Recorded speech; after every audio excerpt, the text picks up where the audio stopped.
Hey, welcome back, guys. It's 2021. Happy New Year. Listen, there are dozens of videos on YouTube showing you the causes of a leaky toilet.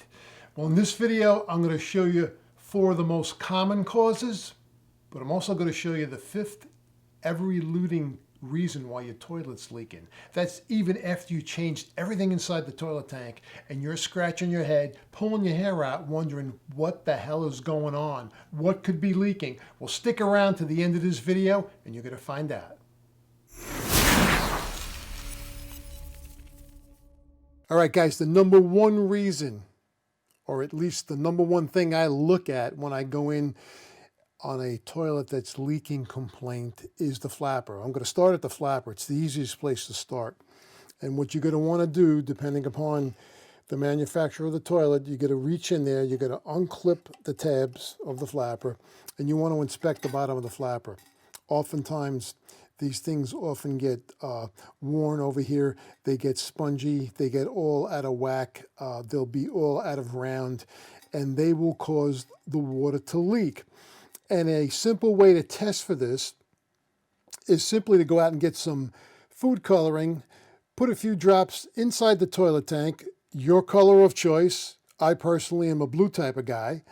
And go get a cup of coffee for about an hour. And when you come back, look inside the bowl. If you see color inside the bowl, it's a good indication that this flapper is bad, or you may have a flush valve that has some sediment sitting on top of the surface here.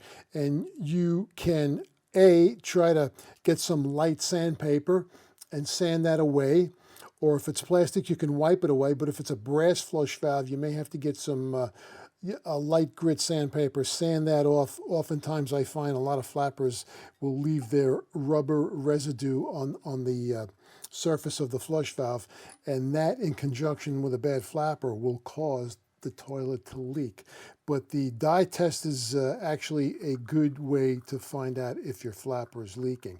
Now, real quick, I'm just going to bring up a flapper which I pulled out of a toilet recently, just to give you an idea of what happens to these things from the water. Now, depending upon where you're from and the water conditions, but look at this. This thing is completely out of whack, and this is what can happen, and this often is the reason why your toilet is leaking water. Again, something like this, you want to go down and check the surface of this flush valve, because what's going to happen is you're going to have a lot of that residue sitting on the surface of this flush valve. You want to get that off of there. So after you replace the flapper, you want to make sure this is all nice and clean.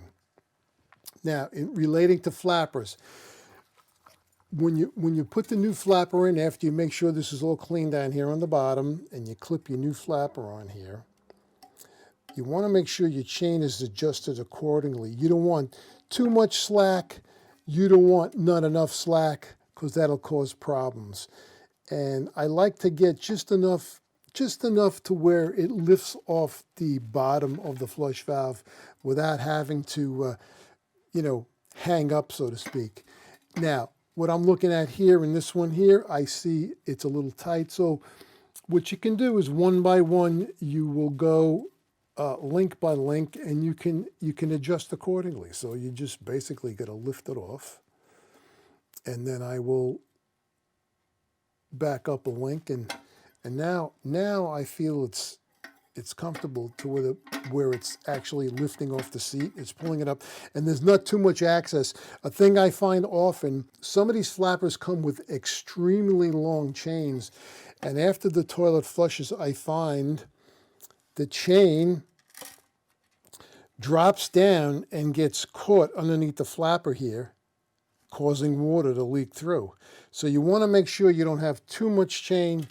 Again, you're going to want to adjust it accordingly. You want just enough to pull the flapper up, but you don't want so much that that chain is going to get caught underneath between the flapper and the flush valve to cause the water to leak. And let's move on to the fill valve. All right, now speaking of fill valves, if a fill valve is bad, in my case, 99% of the time, I'm going to change the fill valve. It's not often that I'll go in here and change the diaphragm, but you as a homeowner can do that. Now, if you have a Fluid Master fill valve, which is what you're looking at here, this is a Fluid Master 400, model 400, which is a very, very common fill valve that you can find in all the home centers, in which a lot of the manufacturers now are putting in their toilet tanks. We'll talk about the old-fashioned ones with the ball on the end in a minute, but for right now, if after this float goes up, you find that there's water still trickling down inside of the overflow tube, you may want to shut the water supply off on the bottom, and you want to make sure that water supply shuts 100% before you remove the top of this. You don't want to find that after you pop the top of this thing that water valve on the bottom doesn't shut. So please, please, please make sure that water shuts off 100%. And you'll have to snap off this black cover. Now I already popped it, so you'll take off the black cover. And what I like to do is, there's a float here that's connected to this rod. Now you can just back off this rod here. It just basically it snaps out, and you'll see that the float dropped. And then what you can do is, this is basically like kind of like a quarter turn here. And in here is a diaphragm. It's a rubber diaphragm. And these, will wear. I often find debris inside of here. I often will find little, pieces of dirt in here. And if I find little pieces of dirt in there, what I end up doing is I'll pop the top. While the top is off, I'll get down on the bottom, turn the water valve on slowly, little by little, and I'll put a cup over this, and I'll flush that out, get all the debris out of here. And again, if this diaphragm is compromised, you can replace it. They sell replacement kits for this. And simply, you can just pop that back in there and quarter turn, and you rehook up this float. It snaps right in. And then you could put the cap back on. And pretty much, if it's the diaphragm or if there was dirt in there, you're going to have solved your problem. The next step after that is to change the whole valve. That's an option you may or may not want to do. So we went over the flapper, we went over the fill valve. There's dirt in there, the diaphragm is worn. You can get a replacement diaphragm, or you can replace the whole fill valve. Now I'm just going to switch over for information purposes to the old style fill valves with the ball on the end, so we can go over some of the problems you may find with that particular type of fill valve. And while we're on the subject of fill valves, you're going to want to make sure that you adjust this float accordingly. Now, clockwise is going to raise the float, counterclockwise is going to lower the float. And the goal here is to get your water level anywhere from a 1/2 inch to 1 inch below this overflow tube. You don't want it going up to the very, very top. I've seen cases here where people have adjusted this to the point where when the fill valve actually stops, water continues to flow into the overflow tube, and that's not the way it's supposed to be. So you will, with a screwdriver, adjust this down, adjust this up until this shuts. And when this shuts, you should have anywhere from a minimum of a 1/2 inch to a maximum of 1 inch below the top of this overflow tube. All right, for those of you with the old-fashioned refill valves, now I don't see too many of these, and actually I had to go out and buy this one just to make this video so I can give you a better understanding. Most modern toilets today are supplied with the Fluid Master 400. But if you do have an old style, and this is a plastic one, now I go back to the days when the old ones were made out of brass. These were solid brass pieces. You don't see too many of them around anymore. I used to have a few down here, but I no longer do. But anyway, as far as adjusting these, now in this particular model here, it's a set height. You can't raise or lower the body of the fill valve. It is what it is. And so they would give you an adjusting screw over here. So same thing, if you go clockwise, it's going to raise this float here. And it will allow more water into the tank. And then these shut off very, very slowly. There's a washer in here, basically like a faucet, you know. The washer piston goes up and down. When the water raises, it pushes the piston down on top of the seat and shuts the water off. It's a slow process. It's unlike the fluid masters that shut off rather quickly, which in some cases will cause a bang, but that's a subject for another video. So clockwise is going to raise the float, counterclockwise is going to lower the float. But in either case, just like the fluid master, what the goal is to try to get the water level anywhere from between 1 inch and a half inch below the overflow tube. And you might have to play with it, and you get it to the point where you get that sweet spot, and when you flush it, you know, the bowl will flush all the contents out.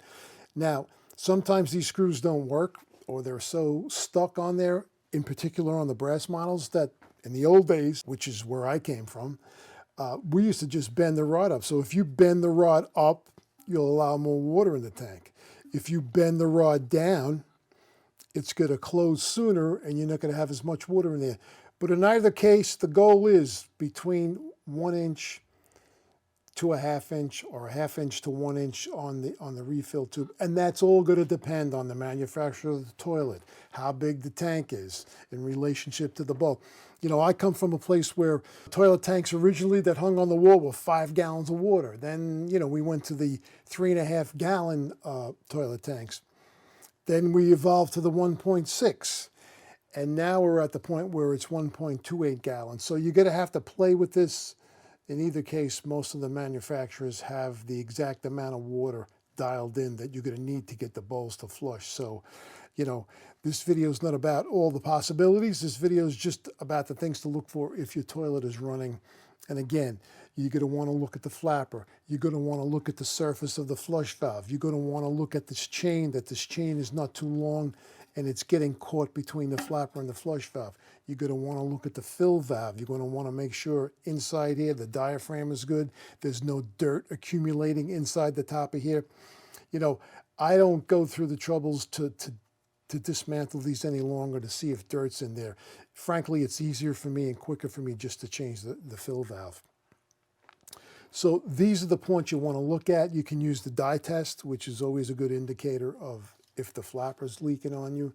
Again, if you want to go through the steps to remove this, and I'm not going to show you how to remove this particular one. I showed you how to do the Fluid Master version, but pretty much, you know, real quickly, you would take these screws off, back off all these screws. This whole head comes off.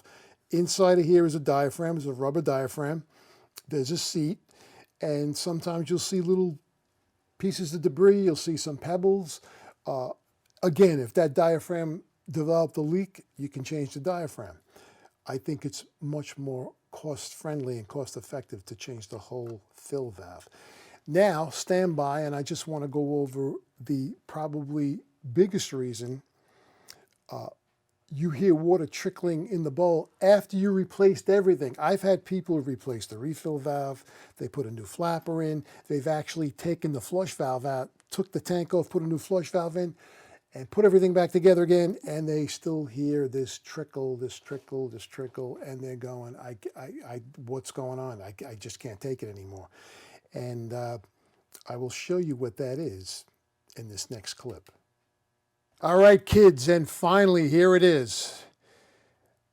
You replaced everything because you said, I'm going to do it all. I'm just going to do a complete overhaul. You put this in here, new fill valve, new flush valve, new flapper, even put a new handle in maybe. And after everything shuts off, you're sitting down, you're relaxing, and all of a sudden you start to hear a little trickle, a little intermittent trickle. And you go back inside, you flush it, you see everything fills up, everything shuts, everything's quiet. You go back, you're enjoying yourself, you're watching TV, and you hear trickle, trickle, trickle, and you're going, what in heaven's name is that? And here's the secret. And this is what I find a lot of times, and when people describe this to me over the phone, I know right away what it is.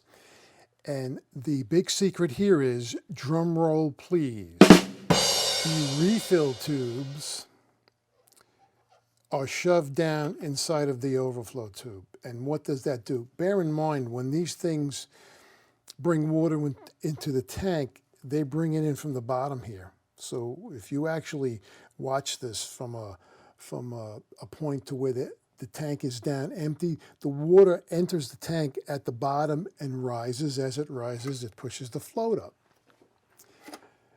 What a lot of people do is they take these refill tubes, they shove them down inside of the overflow tube, and in essence what they're doing is kind of what you're doing when you want to siphon gas out of a gas tank. You shove a tube down in there. So what happens is after this shuts and it closes, because this tube is down there so far, it'll actually start a siphoning action going. Not a full siphoning action, but it will pull water from this valve, pull it up the valve, and it will dump it back into the overflow tube. And you'll hear that. You can actually look inside here with a flashlight and you'll see the little droplets coming out of here. You'll see the little droplets coming out of here. And as you raise this and get it to a point above the overflow tube, everything stops. So the moral to the stories, ladies and gentlemen watching this video, they make these refill tubes rather long when you get a new refill valve. And they make them that way because sometimes the configuration of the overflow tubes is, either closer or farther away. And so they give you the option of cutting it, and that's what I generally do. I cut my refill tubes. And where they belong is, and generally every manufacturer will give you some sort of a clip as such. And these refill tubes belong above the overflow tubes. They do not belong shoved down inside of the overflow tube. Because if you do that, you're going to create a siphoning action. You're going to get this dripping, this trickle, this piddle, whatever you want to call it. And trust me, it's going to drive you up a wall. Because if I went and invested the time and invested the money and spent perhaps a whole afternoon replacing all the guts inside my toilet tank, and I still was hearing this ridiculous sound, that's what you got to look for, guys. These belong above the overflow tube. And if you don't have a clip inside the box, I mean, I've done it with paper clips, although, they will rust, be forewarned. I've actually gotten some like number 12 copper wire and made kind of like an S-shaped clip myself. So you can shape that in an S shape, clip it onto the refill tube, clip it onto the overflow tube, and you're in business. And because it's copper, it's never going to rot. So just bear in mind that just because these things come extra long, don't be fooled and think you have to shove it down inside of the overflow tube, because if you do that, you're going to go nuts trying to figure out where this water is leaking. So with that, guys, I hope you enjoyed this video, and I hope you learned a little bit, and keep this refill tube above the overflow tube, and you'll be good to go. So now you know, guys, don't take that refill tube and shove it down inside of the overflow tube. Otherwise, you're going to be hearing trickle, and it's going to drive you crazy. If you don't have a clip that came with the original fill valve, you can make a clip out of a paper clip, out of anything you have to. You're going to get that refill tube above the overflow tube. I also want to say that if you're going to replace the flapper, do your best to get the original equipment replacement parts, because the aftermarket parts that they sell today just aren't up to par. And I know sometimes you really can't find them, but listen, you can Google, and I'm sure you can find the original pieces. It's not that hard to do. With that, I want to say thank you for watching the video. I always appreciate you stopping by. If you're new to the channel, please subscribe. Also, hit that notification bell so you'll be notified of when I post a new video. But more importantly, and from what they tell me, you got to hit that like button. If you don't hit that like button, YouTube is not going to recommend these videos to more people. And after all, these people should be saving money by not having to call a plumber. Anyway, guys, I look forward to seeing you in the next one. Stay well, and as always, happy plumbing. Oh, and Happy New Year again. Happy 2021.